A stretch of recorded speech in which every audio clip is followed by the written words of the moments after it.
Kerajaan Sabah bawa pembangunan signifikan dalam tempoh 4 tahun. Butirannya langsung bersama Suaran Shah di Kota Kinabalu. Suaran, teruskan. Baik Zahira, Kerajaan Negeri di bawah pentadbiran Ketua Menteri Datuk Seri Panglima Haji J. Noor berada pada landasan tepat dalam melakar perkembangan signifikan kepada pembangunan negeri. Ia dicapai menerusi 3 fokus utama Pelan Pembangunan Sabah Maju Jaya SMJ yang menjadi tonggak pentadbiran negeri. 3 fokus utama Pelan Pembangunan SMJ iaitu pelancongan, pertanian dan perindustrian bukan sahaja membawa impak positif kepada pembangunan negeri, malah memberi manfaat kepada segenap lapisan masyarakat. Kita boleh nampak hasil negeri yang telah dapat kita tingkatkan sehingga hampir 7 bilion tahun lepas, dan juga nilai pelaburan tahun lepas saja kita bawa lebih kurang 11 bilion ringgit. Jadi ini menunjukkan kita telah berada dalam satu landasan yang cukup baik dalam mengangkat ekonomi dan juga merancang pembangunan kita di Sabah. Dato' Haji J menyatakan demikian kepada RTM selepas rakaman rancangan Kamibah ini, KBI di lokasi bersama Ketua Menteri di Pusat Kebudayaan Rumpun Bajau Samatuaran. Katanya banyak peluang pekerjaan telah dicipta dalam tempoh 4 tahun ini. Rakaman KBI ini akan disiarkan di TV1 bermula 3.05 petang hingga 4 petang pada Isnin 30 September ini. Majlis Tindakan Iklim Sabah SCAC ditubuh untuk menetapkan hala tuju dan menyelaras projek-projek mitigasi dan adaptasi perubahan iklim peringkat negeri. Ketua Menteri Datuk Seri Panglima Haji J. Noor berkata kerajaan negeri telah membuat pindaan ke atas Ordinan Tanah Sabah Bab 68 dengan memasukkan peruntukan perundangan berkaitan penyimpanan karbon yang mula berkuat kuasa pada 19 Jun 2023.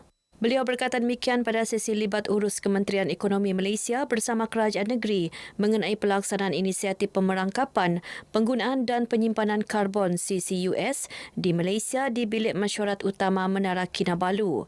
Dato' Haji J diwakili Timbalan Ketua Menteri Datuk Seri Panglima Dr. Jeffrey Kitingan yang juga Menteri Pertanian, Perikanan dan Industri Makanan Negeri. Menurut Ketua Menteri, kajian inventori pelepasan gas rumah hijau GHG Sabah juga baru selesai dijalankan. GHG melibatkan penilaian kerentanan untuk pembangunan dasar perubahan iklim Sabah ke arah pembangunan rendah karbon. Ia selaras dengan iltizam kerajaan negeri dalam menangani isu perubahan iklim dan merealisasikan agenda teknologi hijau negara. Manakala CCUS mengurangkan impak perubahan iklim pengurusan risiko melalui penggubalan perundangan dan peraturan yang komprehensif serta pengawasliaan aktiviti yang berkesan. Pelaksanaan CCUS merupakan sumbangan wilayah Sabah kepada komitmen negara merealisasikan sumbangan ditentukan negara NDC. Susulan keadaan cuaca tidak menentu ketika ini, kerajaan negeri siap siaga dari segi bantuan dan logistik bagi memastikan operasi mencari dan menyelamat SAR dipercepat jika berlaku bencana. Timbalan Ketua Menteri Datuk Seri Panglima Dr. Jeffrey Kitingan berkata persiapan awal amat penting bagi mengelak sebarang kejadian tidak diingini sekiranya berlaku bencana seperti banjir. Kerajaan negeri sentiasa bersedia untuk menangani kebanjiran jika berlaku. Harap kurang pada tahun ini sebab perubahan iklim ini memberi kita satu suasana yang tidak menentu. Hujan, banjir boleh berlaku bila-bila masa. Beliau ditemui media selepas merasmikan sambutan Hari Sungai Sedunia peringkat wilayah Sabah.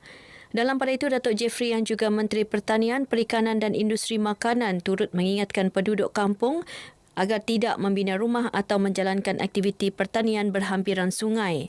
Ia bagi mengelak risiko dihanyutkan air ketika banjir yang bukan saja menyebabkan kerugian besar malah boleh mengancam nyawa. Terdahulu berucap merasmikan majlis ini, Datuk Jeffrey mengingatkan rakyat agar sama-sama menjaga ekosistem dan kelestarian sungai. Hari keempat tragedi kepala air di Sungai Talangkai, Karamatoi, Suk, Keningau.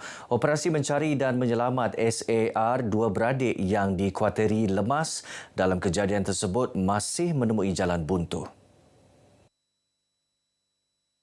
Timbunan kayu, batuan besar dan lumpur menyukarkan SAR yang diketuai Ketua Zon Jabatan Bomba dan Penyelamat Malaysia JBPM Keningau, Yuzaimi Hairul Azwan Juatan.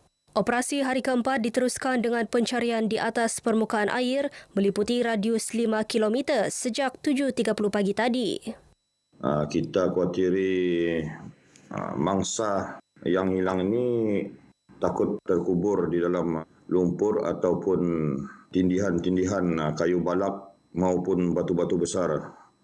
Bercakap kepada RTM ketika dihubungi di Keningau, Yuzaimi berkata SAR membabitkan 15 anggota dan pegawai dari Balai Bomba dan Penyelamat Suk, Nabawan dan Keningau. Operasi turut dibantu pasukan polis Diraja Malaysia, Angkatan Pertahanan Awam Malaysia dan orang awam. Seekor anjing pengesan dari unit pengesan K9 JBPM turut dibawa bagi membantu SAR ini.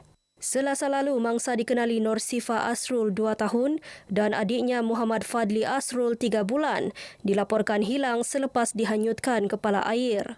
Kedua-dua mangsa dikatakan terlepas daripada pegangan ibu bapanya ketika bersiap-siap untuk dimandikan dalam kejadian kira-kira 5 petang. Orang ramai dinasihatkan agar meneliti terma dan syarat sesebuah hotel sebelum membuat tempahan. Ia penting bagi mengelak rasa tidak puas hati terhadap masa daftar masuk dan masa keluar yang ditetapkan pengusaha hotel. When you do the booking, either yourself online or through your travel agents, check it out first. What is the rules or regulation on the late check-in, late check-out? To always do your homework first before you come, before you book into a hotel. Datuk Christina ditemui media selepas merasmikan Sabah Hospitality Fiesta and Food Hospitality Malaysia FHM Borneo Edition 2024 di SICC. Beliau diminta mengulas tindakan sesetengah hotel yang menetapkan waktu daftar masuk ke premis mereka bermula 4 petang dan keluar pada pukul 11 pagi yang tular di media sosial baru-baru ini. Sementara itu, sebanyak 150 jenama makanan tempatan dan antarabangsa menyertai pameran 3 hari ini yang berlangsung hingga esok.